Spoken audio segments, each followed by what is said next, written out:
Saya Intan Sari Rangkuti dari kelompok 1 dengan NIM 1119052 kelas 11 3B05. Itu pendahuluan. 1. Latar belakang. UD Dwi Daya adalah industri yang bergerak di bidang interior dan eksterior sebuah bangunan seperti pembuatan pagar, kanopi, etalase, dan sebagainya. Tetapi sampai saat ini di UD Dwi Daya Aluminium dalam penginputan data masih menggunakan sistem transaksi manual baik dalam proses penginputan pesanan, penjualan, dan penginputan laporan. 2. Maksud dan tujuan. Maksud dari penulisan tugas ulangan semester akhir ini adalah penulis dapat mengetahui permasalahan yang terdapat di UD Dwi Daya Aluminium dan dapat memberikan solusi alternatif.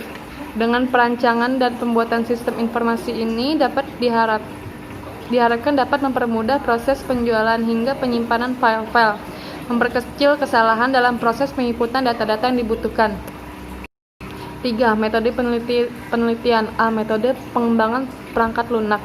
Metode yang digunakan pada pengembangan perangkat lunak ini menggunakan model waterfall, Rosa dan Salahuddin, yang terbagi menjadi 5, yaitu analisis kebutuhan perangkat lunak, desain, pembuatan kode program, pengujian, pemeliharaan. Pada tahapan ini merupakan proses translasi ke dalam program perangkat lunak. B. Teknik pengumpulan data. Metode penelitian merupakan langkah penting dalam penyusunan tugas akhir. Di dalam kegiatan penelitian ini, penulis melakukan pengumpulan data melalui cara 1. Wawancara atau interview, 2. Pengamatan atau observation, 3. Studi pustaka. Bab 2. Landasan teori, konsep dasar sistem. 1. Pengertian sistem. Setiap sistem dibuat untuk menangani suatu yang secara terus-menerus atau kontinu dan berulang kali atau yang secara rutin terjadi. Secara sederhana, sistem dapat diartikan sebagai suatu kumpulan atau himpunan dari unsur, komponen atau variabel yang terorganisasi, saling berinteraksi, saling tergantung satu sama lain dan terpadu.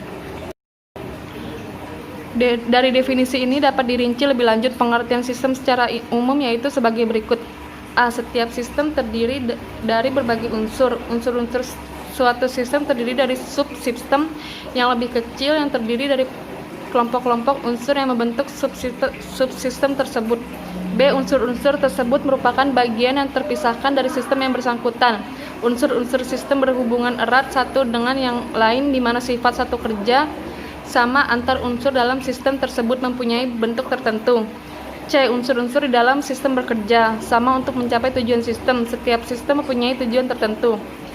D. Suatu sistem merupakan bagian dari sistem yang lebih besar. Assalamualaikum warahmatullahi wabarakatuh. Perkenalkan, nama saya Bella Safitri, NIM saya 111908440. Berikut ada tahap perancangan sistem. Tahap perancangan sistem dibagi menjadi A. Desain sistem secara garis besar. B. Penyusunan usulan desain secara garis besar. C. Evaluasi sistem. D. Penyusunan laporan final. Desain sistem secara garis besar. E. Desain sistem secara rinci. F. Penyusunan laporan final desain sistem secara rinci. Berikut ada peralatan pendukung, tools system.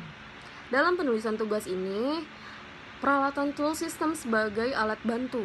Adapun peralatan yang digunakan dalam penulisan tugas ulangan semester ini adalah 1. Use case diagram. Use case diagram mempunyai 3 komponen, yaitu 1. Sistem, yang kedua aktor, yang ketiga use. Use case diagram mempunyai beberapa relasi, yaitu 1.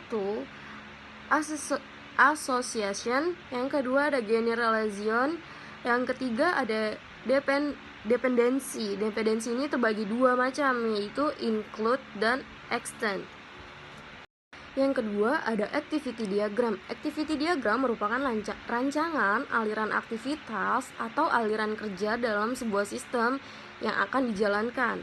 Activity diagram juga digunakan untuk mendefinisikan atau mengelompokkan aluran tampilan dari sistem tersebut.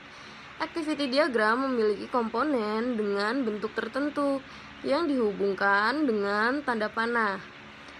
Panah tersebut mengarah ke urutan aktivitas yang terjadi dari awal hingga akhir. Berikut ada fungsi activity diagram. 1. Memperlihatkan urutan aktivitas proses pada sistem. Yang kedua, membantu memahami proses secara keseluruhan. Yang ketiga, activity diagram dibuat berdasarkan sebuah atau beberapa use case. Yang keempat, menggambarkan proses bisnis dan urutan aktivitas sebuah proses. Berikut adalah contoh use case diagram. Dari customer ke admin, terus ke bagian gudang. Ada proses pemesanan, proses pembuatan pesanan, proses pembayaran, pengiriman, dan proses pembuatan laporan. Dan berikut contoh activity diagram. Ada customer, bagian admin, dan bagian gudang juga. Sebenarnya sih sama dengan use case, hanya tanda simbolnya saja yang berbeda. Assalamualaikum warahmatullahi wabarakatuh. Perkenalkan, nama saya Ahmad Farhan Jelani. NIM saya 1119141. Saya dari kelas 11.3B.05. Pengodaan adalah proses dari meletakkan data yang berarti dua macam atau data yang sulit dipakai dengan segera, lebih mudah dimasukkan digital atau huruf. Pedoman umum pengodaan diantaranya: A. Meringkas, B. Kode tidak berubah, C. Kode harus unik, D. Menghindari kode yang membuat kekacauan, E. Menjaga kode yang seragam, F. Memperbolehkan modifikasi kode, G. Membuat kode berarti, H. Kode dapat diurut, I. Menggunakan kode yang bias digunakan. Bab 3. Pembahasan. 1. Umum. Analisa terhadap perusahaan dilakukan untuk mendapatkan informasi tentang perusahaan secara umum yang mencakup sejarah berdirinya perusahaan, struktur organisasi, serta mendapatkan tugas dan tanggung jawab masing-masing bagian.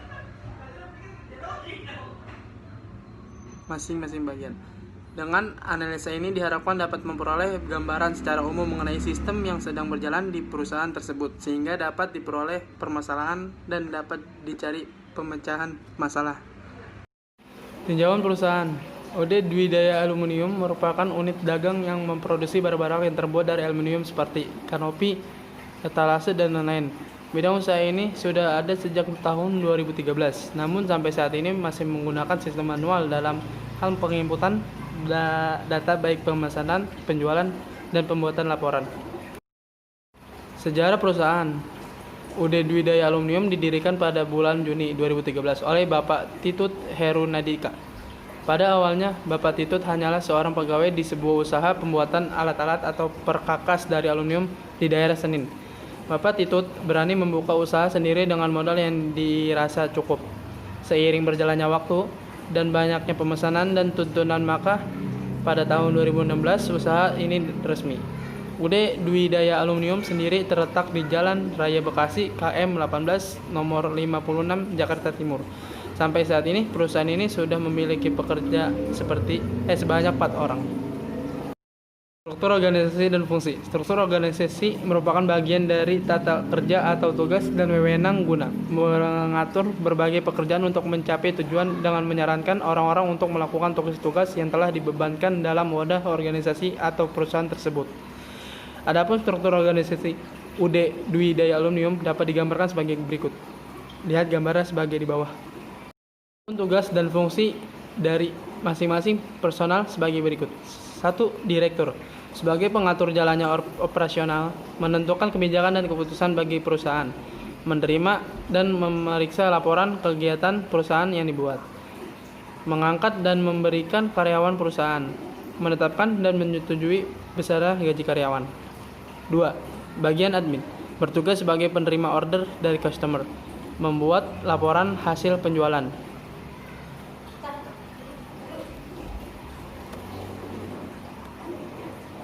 Tadi lu lanjut yang dari HP itu kan? Iya.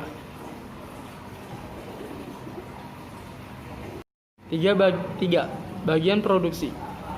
Mengerjakan hal-hal yang berkaitan dengan produksi untuk mengerjakan pesanan dari customer. 4. Bagian gudang melakukan pengiriman. Terima kasih.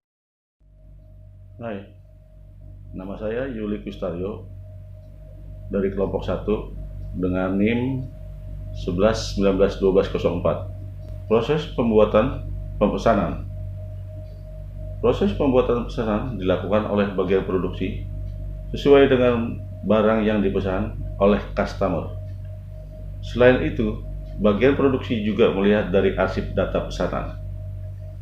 Setelah pembuatan pesanan selesai, bagian produksi menyerahkan data pesanan yang sudah diberikan admin ke bagian gudang sebagai tanda bahwa barang telah selesai dibuat. Proses pembayaran dan pengiriman. Proses pembayaran dilakukan di bagian admin dan menunjukkan bukti pemesanan. Setelah proses pembayaran selesai, maka customer akan mendapatkan bukti pembayaran yang nantinya akan digunakan untuk mengambil barang. Prosedur mengambil barang dengan cara menunjukkan bukti pembayaran yang telah diterima di bagian admin ke bagian gudang.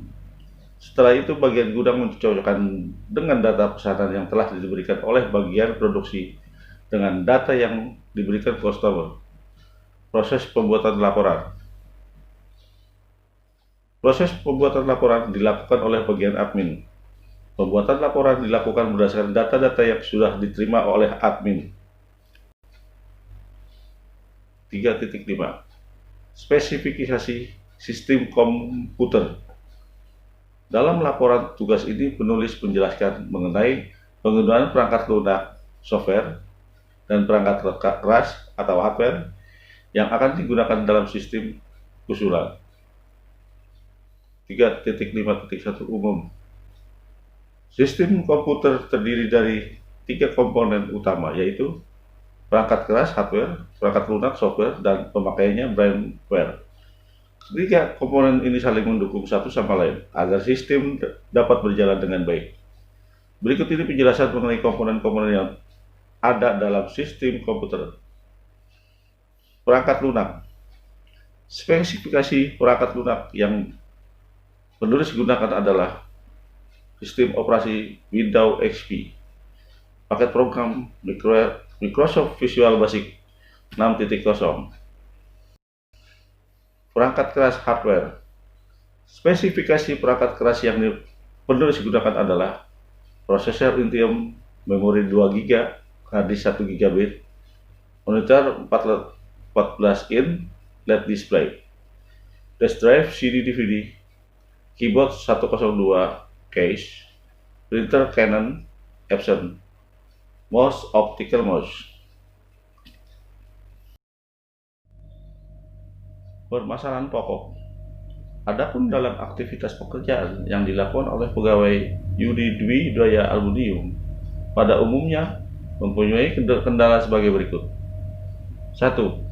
Mulai dari proses pengolahan data pemesanan sampai penjualan hanya dilakukan oleh administrasi. 2. Dalam pembuatan laporan masih terjadi kesalahan dikarenakan adanya data-data yang hilang disebabkan oleh sistem yang digunakan masih manual. Keamanan data yang tersimpan kurang terjamin. Pemecahan masalah. Banyak masalah yang terjadi apabila menggunakan sistem manual. Apabila dilihat dari pembahasan pokok di atas, penulis mengusulkan pemecahan masalah yaitu perlu adanya sistem yang terkomputerisasi untuk meminimalisir terjadinya kesalahan, membuat aplikasi program sehingga data lebih terjamin keamanannya. Bab 4 Penutup. Simpulan. Dari penelitian yang penulis lakukan di Yudi Dwi Daya Aluminium, penulis dapat mengambil beberapa kesimpulan antara lain, sistem manual yang ada pada perusahaan kurang mendukung dalam aktivitas perusahaan, sehingga kurang efektif dan efisien. Dengan sistem yang terkomputerisasi, data-data lebih tertata rapi dan dalam melakukan pencarian data lebih mudah. Peranan komputer sangat penting untuk mempermudah kegiatan operasional. Diharapkan dengan sistem ini dapat membantu kinerja perusahaan dalam meningkatkan produktivitas sehingga memudahkan dalam membuat informasi yang diinginkan. Saran-saran. Dari kesimpulan di atas, maka penulis dapat memberikan saran sebagai berikut. Dalam penggunaan sistem baru, hendaknya diadakan pelatihan. Sebelum menggunakan sistem ini, baik pelatihan manajemen maupun sistem komputerisasinya. Untuk melancarkan pengolahan data diperlukan kerjasama antar personil. Yang terlihat dalam proses pengolahan data guna meningkatkan efektivitas perusahaan. Sebaiknya semua arsip dimasukkan ke dalam bentuk file, sehingga akan lebih cepat dalam melakukan pencarian data.